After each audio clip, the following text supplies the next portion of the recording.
పద్దెంది పడిమెట్ల పైకెక్కి గుడికేగు భక్తులకు ఎదురొచ్చే బంగారు స్వామి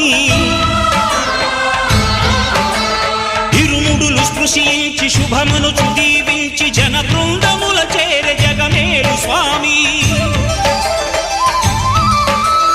తన భక్తులొనరిల్చు తప్పులకు తడబడి ఒక పక్క ఒరిగెన ఓంకారమూర్తి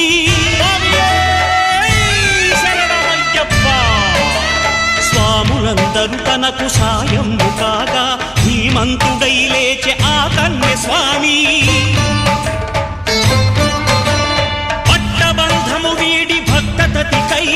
పరుగు పరుగున వచ్చే భూమిపైకి నరుడై